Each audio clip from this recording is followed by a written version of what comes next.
onde estão? E ela, com certeza, tu foste alguém venerável em outro lugar, mas não aqui. Não é? Então, de fato, ele não tem nenhum reconhecimento lá. Não é? Bom, aí ele pergunta a ela, Menelau, que terra é essa? De quem é essa morada real? E a anciã, essa é a casa de Proteu. A terra é o Egito. Menelau, Egito? Ah, infeliz, aonde eu fui navegar? E a anciã diz, Helena, a filha de Zeus, está nessa casa. Bom, aí é que a coisa começa a ficar complicada. Ora, Menelau está vindo de Troia e ele acredita que está trazendo com ele Helena, a filha de Zeus, e que ela está escondida lá na caverna. Né? E agora a anciã, do nada, né? Ela que estava querendo expulsá-lo, né? De repente diz para ele, olha, Helena está nessa casa. Né? Daí ele fala, o que você está dizendo? Que história é essa? E ela diz, a filha de Tíndaro, a que um dia esteve em Esparta. Vinda de onde? Explica isso. Da terra Lacedemônia veio para cá. E Menelau, quando? Minha mulher foi roubada da caverna? Então, veja, a primeira ideia dele, né, é que a mulher que ele deixou na caverna, o tempo em que ele levou para chegar da caverna até o palácio, foi roubada e chegou no palácio. Não seria a primeira vez que ela é roubada, né? É verdade, não seria a primeira vez que ela foi roubada. Ele tem lá suas razões para... Mas não teria como, né? De uma forma humanamente possível, não seria humanamente possível ela ter percorrido de uma maneira mais rápida do que ele esse trajeto, né? E ter estar no palácio. Né? Então, ele fica de tal modo perturbado que ele tenta encontrar uma explicação lógica. Né? Então, ele começa a pensar o que poderia ter acontecido. A anciã explica para ele que ele tem que ir embora, porque o tirano decretou a morte de todos os gregos, e que ele devia aproveitar a ausência do tirano para se salvar. E ela sai de cena. E aí Menelau começa a falar com ele mesmo. Né? E ele diz o seguinte, o que eu penso? O que eu digo? Ouço sobre novos infortúnios em sucessão aos antigos. Se é mesmo certo que vim de Troia trazendo a esposa raptada, que está guardada na caverna, e ainda assim uma outra mulher, de nome idêntico à minha, vive nesse palácio aqui, a anciã disse que se trata da filha de Zeus. E aí você já tem o texto da sequência no handout. Verso 490. Mas será mesmo possível que haja um homem chamado Zeus aqui nas margens do Nilo? Não há apenas um, o que vive no céu. E onde haverá na terra uma outra Esparta, além de lá onde estão as correntes de belos juncos do Eurotas? Será que pode haver dois homens chamados Tíndaro? E alguma terra homônima a Lacedemônia ou a Troia? Não sei o que dizer, pois parece que pelo mundo há muitos que têm nomes idênticos, e o mesmo vale para cidades e também para mulheres. Não há do que se admirar. Não vou fugir da ameaça de uma serva, pois não há homem que seja de coração tão bárbaro que, ouvindo o meu nome, não me dê alimento. E aí ele vai continuar raciocinando. Mas é interessante pensar nisso. A situação é tão absurda, é tão inconcebível, né, que ele tenta, então, arrumar uma explicação racional. Deve se tratar de uma coincidência. Deve existir uma outra mulher aqui, chamada Helena, vinda de uma outra cidade, Esparta, no Egito, né? Lacedemônia, no Egito, né? E que tenha por pai um homem chamado Zeus ou um homem chamado Tíndaro. Só pode ser isso, ele pensa. Né? É uma coincidência, né? Então, ele não pode aceitar. A informação que ele recebeu da anciã não bate com a experiência dele. E ele recusa, né? E ele fica lá esperando. Até que surge Helena. Helena sai do palácio, né? E ele encontra cara a cara com essa mulher, que é em tudo semelhante à sua Helena, e que, por felicidade dela, não mudou nada nos últimos 15 ou 17 anos. Continua tal qual como foi subtraída lá do seu palácio, né? Quem és? É o Ren Tse. Quem és? Que visão distingo em ti, mulher? Helena, e tu, quem és? A mesma pergunta vale para ti e para mim também. Nunca antes vi um corpo tão parecido. Ó deuses, pois divino é o reconhecer os amigos. És helênica ou mulher nativa? Helênica, mas a tua nacionalidade também quero saber. A Helena te vejo tão parecida, mulher, e eu te considero a Menelau. Não sei o que dizer. E reconheceste corretamente o mais infeliz dos homens. Oh, que longo tempo até que vieste para os braços de tua esposa. De que esposa? Não toque minhas roupas. Aquela que te deu Tíndaro, meu pai. Ó Hécate, que traz a luz, envia aparições benignas. Vejam, então, Menelau de frente com Helena, ele percebe a semelhança, ela o reconhece, não é? Tem aqui a cena de reconhecimento, seria baseada na semelhança, ele declara ser Menelau, ela está pronta para celebrar o reencontro, mas ele recua, como ele fez com a anciã, né? Não toques nas minhas roupas, né? Então, vai para longe, ele repele essa Helena, né? E a considera uma aparição, né? Uma aparição enviada por Hécate, né? Uma divindade, né? Que cria aparições fantasmagóricas, né? Então ele não continua sem conseguir fazer sentido no que ele vê, né? Bom, daí Helena continua, verso 570. Não é ministro noturno da deusa Enódia que vês em mim, mas eu com certeza não sou um marido de 2 esposas. Mas de que outra mulher é senhor? Daquela que está guardada na caverna, a que recuperamos dos frígios. Não há outra esposa sua que não seja eu. Claro que não pode ser que meu entendimento esteja bom, mas os olhos doentes? Pois olhando para mim não julgas ver tua mulher? O corpo é semelhante, mas não há certeza. Observa com atenção, de que prova mais certa precisas? Pareces com ela, isso com certeza eu não posso negar. Quem mais pode te provar, além dos teus olhos? Aí está a agonia, outra mulher eu já tenho. Eu não fui a Troia, era um fantasma. E quem fabrica corpos que vêm? O éter. É de lá que tens o leito feito pelos deuses. Formado por qual dos deuses? Inacreditável é o que me dizes. Era o fez como um substituto, para que pares não me tivesse. Como assim? Então estavas ao mesmo tempo aqui e em Troia? O nome pode estar em vários lugares, mas não o corpo. Deixa-me ir. Cheguei aqui já com aflições suficientes. Então vais me deixar e levarás a esposa vã? Sim, e te desejo bem, porque és semelhante a Helena. Estou acabada. Mesmo tendo te encontrado, não terei marido. A magnitude dos sofrimentos de Troia me convencem, e tu não. Ai de mim, haverá alguém mais infeliz do que eu? Os mais amigos me deixaram, e eu não mais alcançarei a Hélade ou a minha terra, a pátria, um dia. Então a gente tem o reconhecimento.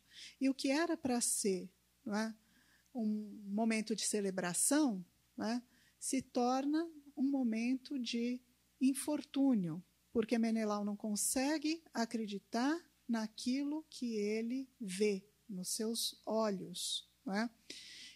E não consegue também fazer sentido daquilo que ele escuta, né? A explicação, tanto da velha quanto de Helena, não fazem nenhum sentido diante da sua experiência de combatente troiano, né?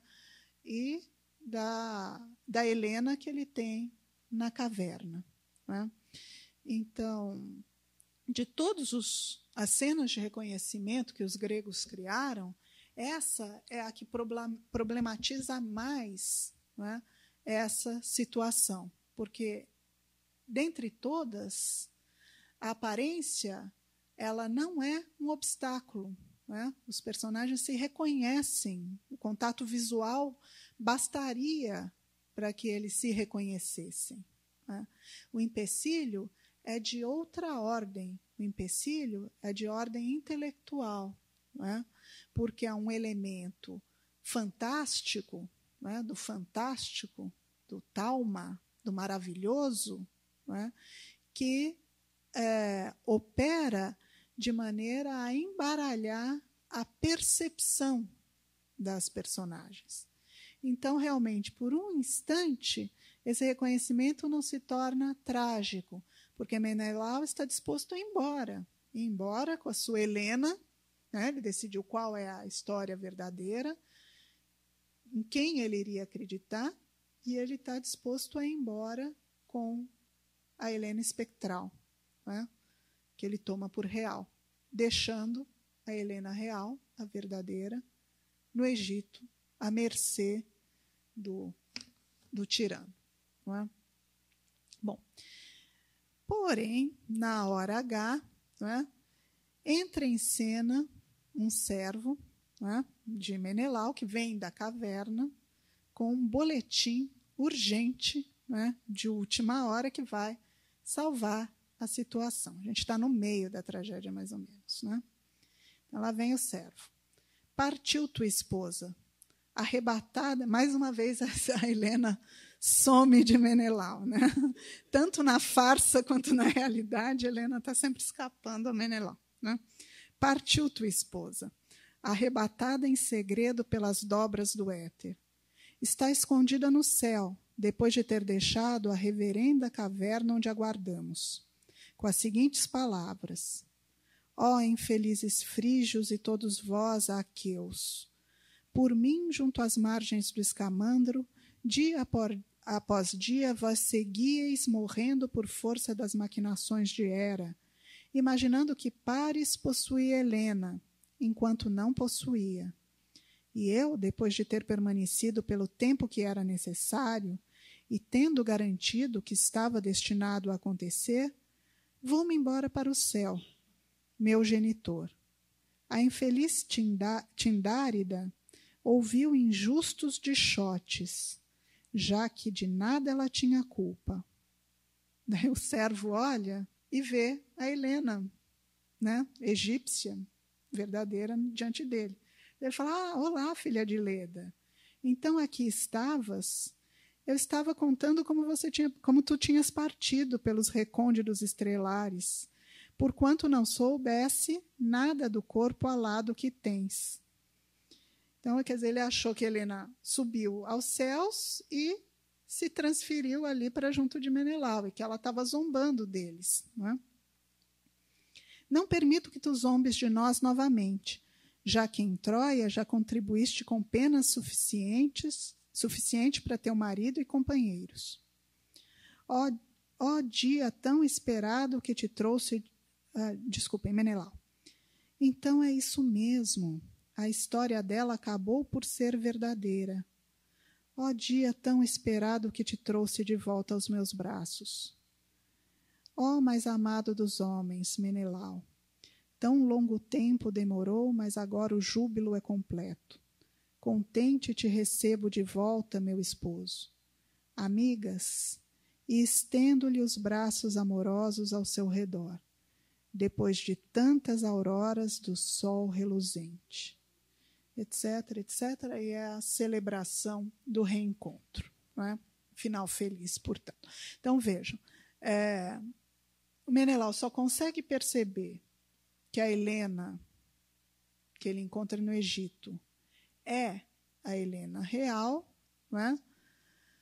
Graças a esse advento fantástico do desaparecimento da Helena espectral.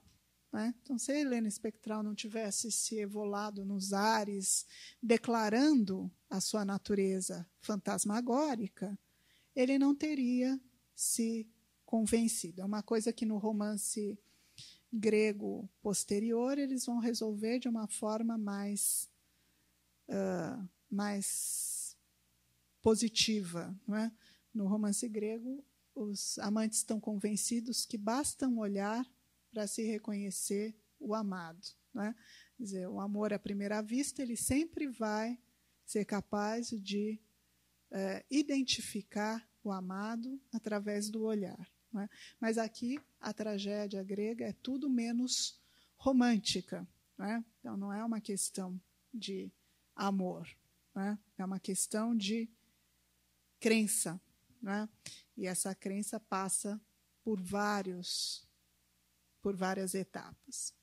Vocês vejam quão perto a gente está aqui de uma comédia, na verdade. Muito perto. Esses elementos, conforme você encenasse esse texto, ele poderia facilmente resvalar para o cômico.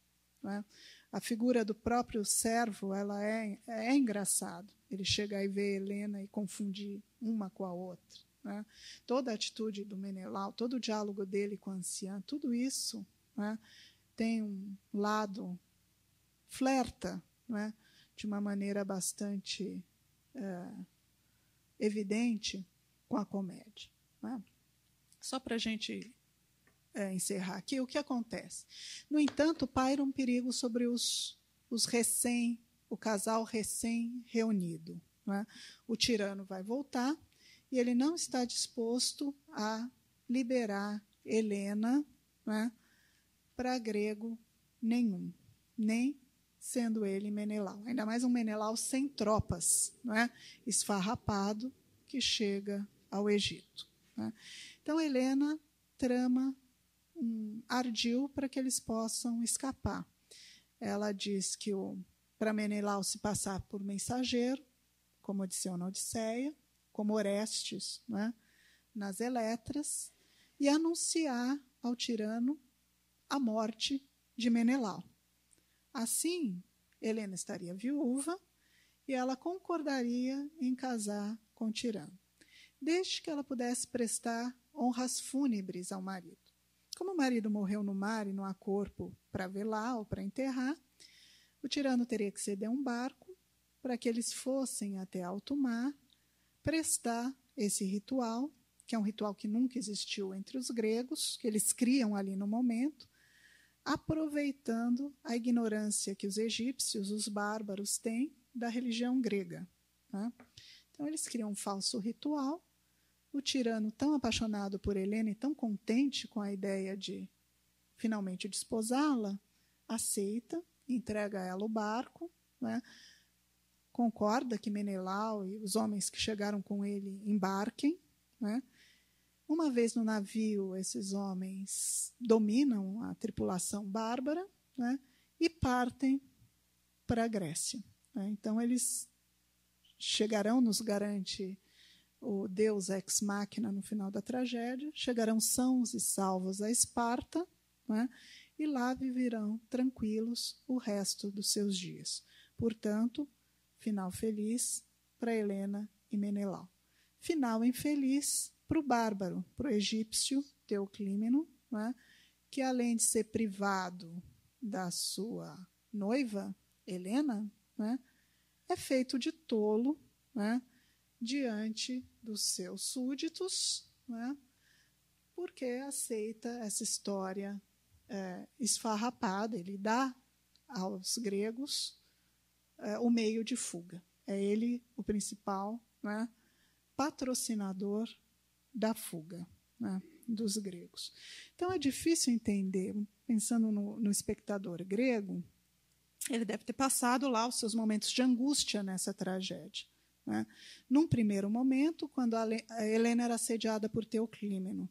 Num segundo momento, quando Menelau ameaça ir embora e abandonar Helena ao seu exílio egípcio. Num terceiro momento, quando os dois estão ameaçados, apesar do seu reencontro, de sofrer violência por parte desse mesmo Teoclímeno. No entanto, esse final é tudo que um grego gostaria de ver. Né? Os gregos se dando bem e os bárbaros se dando mal. Né? Tem nada que desagradasse um grego aqui. Realmente é um final que deveria contribuir para os gregos saírem rindo de uma tragédia, né? E não num estado sombrio, né? Como em outras tragédias. Né? Então, a gente vê como que o Eurípides, de certa maneira, ele trabalha assim, com elementos trágicos na Helena. Há momentos de grande tensão, pelo menos, e aflição. Mas esses momentos são desarmados. Né? Eles são desarmados e a tragédia se encaminha para um final feliz. E o reconhecimento entre marido e mulher, né, é um momento em que coincide com a peripécia, com a mudança de fortuna dos dois, né, da infelicidade para a felicidade. Né? Bom, eu imagino que vocês vão ver que essa tragédia ela chamou a atenção dos comediógrafos. Então, o Aristófanes, quando vai parodiar o Eurípides nas Tesmoforiantes, uma das tragédias que ele vai escolher para paródia é essa Helena. Né?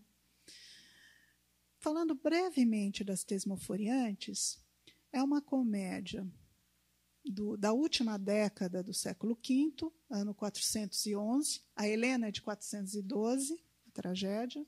As Tesmoforiantes é de 411. É uma tragédia que tem como um dos personagens principais Eurípides. Né? Então, a comédia grega antiga ela punha em cena personagens inventados e personagens reais, né? Que eram satirizados, invetivados, né, nas tramas cômicas. Aristófanes tinha uma espécie de obsessão com Eurípides. Né? Eurípides fora personagem de Aristófanes na sua comédia, numa das suas primeiras comédias, a Carnenses, e voltaria a ser personagem de Aristófanes nas Rãs, em que ele morre e vai para o mundo dos mortos, para o Hades. Não é? O deus Dioniso, que é o patrono do teatro, vai atrás dele, não é? Porque morre de saudades da genialidade de Eurípides. E lá chegando, Dioniso tem que decidir quem é melhor, Ésquilo, que já está lá há muito tempo, ou Eurípides. E Dioniso, que tinha ido para buscar Eurípides, volta com Ésquilo. Né? Então, Eurípides fica lá no Hades mesmo. Né? Mas As Rãs já é uma comédia que vai tratar muito dessa relação entre comédia e tragédia, que já vai trazer muita paródia de tragédia. Né? Digamos assim, que é uma comédia sobre a arte dramática. Né? E As Tesmoforiantes também tem um pouco disso. Então, um dos personagens principais é Eurípides. E o que acontece com Eurípides? Eurípides fica sabendo que as mulheres de Atenas, cansadas de serem injuriadas, zombadas, caluniadas por ele nas suas tragédias, segundo elas, Eurípides escrevia tragédias em que ele, na verdade, ele não as caluniava. Ele contava, ele revelava ao mundo as suas mazelas. Né? E elas, cansadas de receber esse tratamento, resolvem, então, se reunirem para julgá-lo, né, com grande chance dele vir a ser condenado à morte.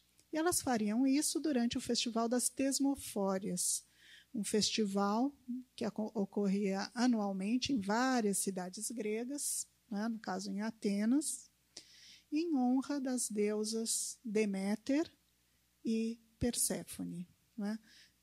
Um festival exclusivamente feminino, do qual participavam exclusivamente as mulheres casadas ou viúvas. Portanto, as virgens estavam excluídas. Né? Então, um festival voltado a celebrar a fertilidade. Né? Um festival voltado para a fertilidade. Deméter é uma deusa da colheita, né? Uma deusa da vegetação, e Perséfone, de certa forma, também está ligada ao ciclo das estações. Né? Bom, então, esse festival é um festival que acontecia de fato na Grécia, anualmente, em vários lugares, do qual só participavam mulheres, então seria a ocasião perfeita para que as mulheres indignadas fizessem esse julgamento de Eurípides. E Eurípides tem uma informação, então, em off, que ele seria condenado à morte. Então, ele quer mandar alguém, né, quer enviar um espião ao Tesmofório, esse templo de Deméter, que possa interceder ao seu favor. Então, ele tenta várias pessoas, tenta um outro tragediógrafo, que é efeminado, né, que fazia papéis femininos no teatro. Ninguém quer se arriscar por ele, até que um parente dele, né, aceita a missão, se traveste de mulher e entra no Tesmofório. Né. Acontece que esse parente, ele não é muito feminino, e ele termina cometendo uma série de gafes, ele é desmascarado, né? E então, para se safar, ele começa a parodiar uma série de tragédias do Eurípides, que são uma espécie de senha para que Eurípides possa intervir a seu favor. Tragédias em que o enredo, você tem uma heroína em perigo, já que ele, o parente, está vestido de mulher, não é? Ele vai fazer todos os papéis femininos, ele está vestido de mulher, e tem um herói que salva essas mulheres. Por exemplo, o Eurípides tem uma Andrômeda, que é salva por um Perseu. Né? A gente só tem fragmentos dessa tragédia, ela não chegou.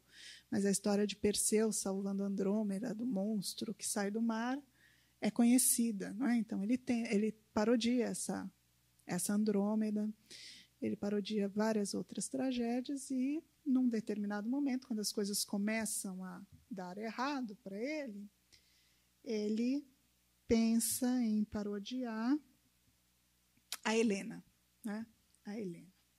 Então, é essa passagem que eu quero ler com vocês. Ele está lá no Tesmofório, ele está preso, né? Vigiado, enquanto as autoridades foram chamadas, porque é uma transgressão, um homem invadir esse local sagrado. Ele começa a sua paródia, na altura do verso 846. Né? O parente diz assim: já fiquei vesgo de esperar por ele e nada, de esperar por Eurípides. O que estaria amarrando seus pés só pode ser vergonha do Palamedes, que é sem graça. Com que outra peça eu o atrairia? Já sei, vou imitar a sua nova Helena. Estou usando uma veste feminina de qualquer forma. E nós temos uma mulher que é a personagem que estaria para aquela anciã da tragédia do Eurípides. É a mulher que está vigiando o parente. Né? E vocês vão perceber, né, que ela não entende nada de teatro. Certamente ela não foi à representação da Helena no ano anterior e, portanto, né, ela corta todos os esforços do parente, né, com observações de caráter realista. O que você está tramando ainda? Por que esses olhos arregalados? Uma amarga Helena você vai ver logo, se não ficar bem comportado, até que uma das autoridades apareça. parente, como Helena. Eis as correntes virginais do Nilo, que em lugar da divina chuva, as planícies do Egito umedece de branco para o povo de negro purgante. Então, vejam, é o prólogo da Helena. Não é? Os 2 primeiros versos são tais quais, claro que a tradução da Clara e a minha não coincidiram, mas são os mesmos versos no grego. E no terceiro, ele faz uma adaptação cômica, né, acrescentando esse purgante, que não tinha lá no texto do Eurípides, né, parodiando o prólogo. Então, no começo, trata-se de uma paródia desse prólogo, para até chegar na paródia da cena de reconhecimento, que é o momento em que o Menelau pode surgir em cena. Né? E a mulher, você é uma canalha, por Hécade, portadora da luz.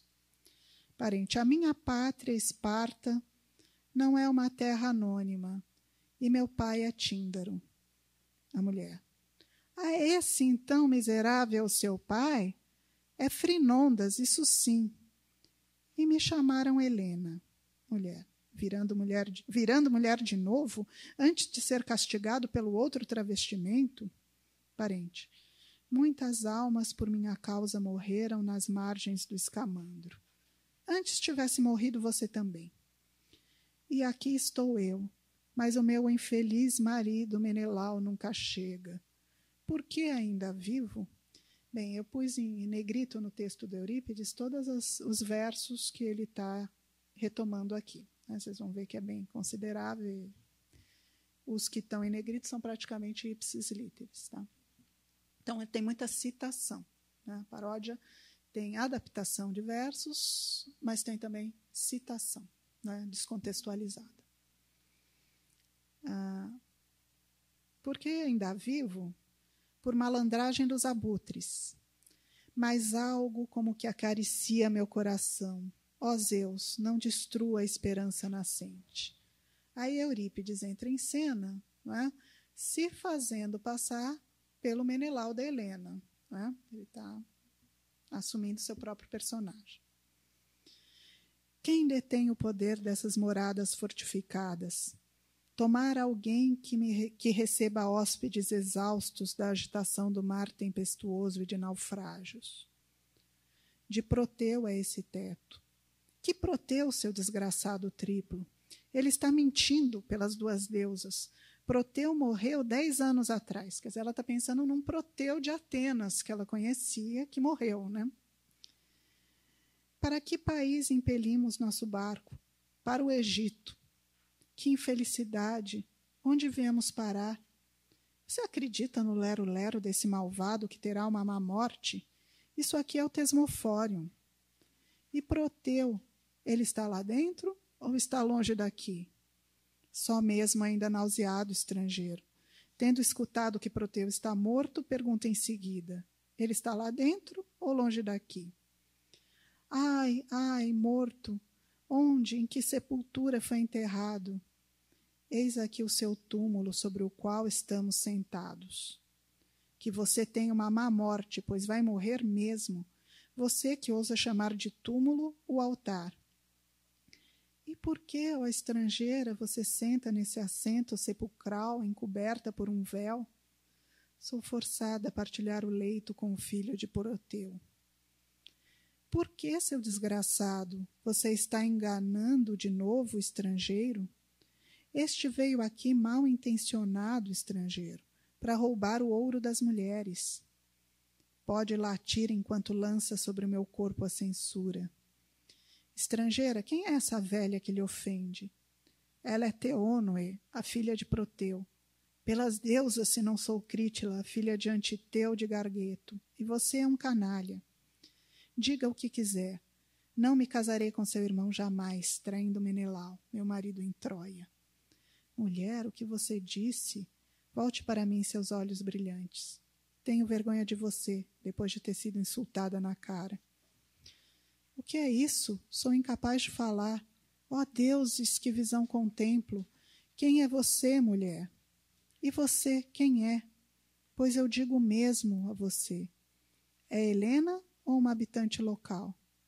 Helena, mas também quero saber o seu nome. Vi em você forte semelhança com Helena, mulher, e eu, em você, com Menelau, ao menos na alfazema. Você reconheceu bem um homem desventurado.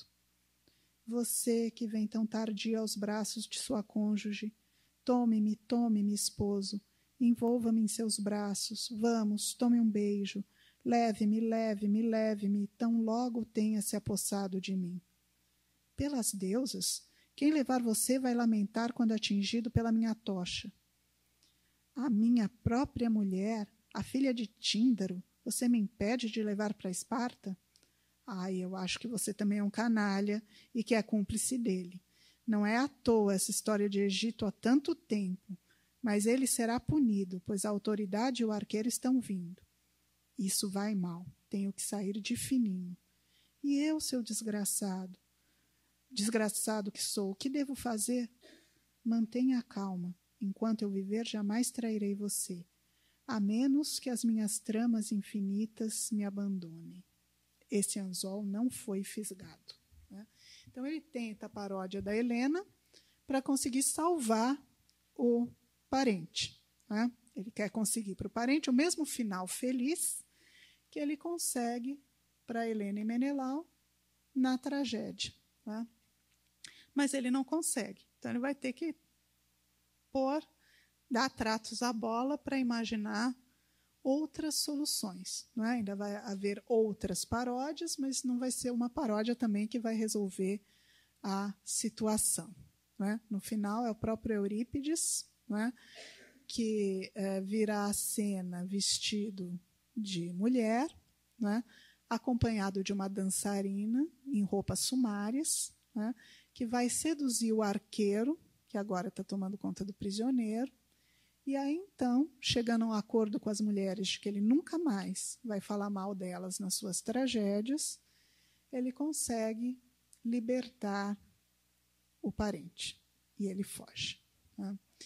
Bom, então, o que eu queria mostrar para vocês é que o primeiro registro de reconhecimento que a gente tem em comédia, né, ele se dá nessa chave da paródia.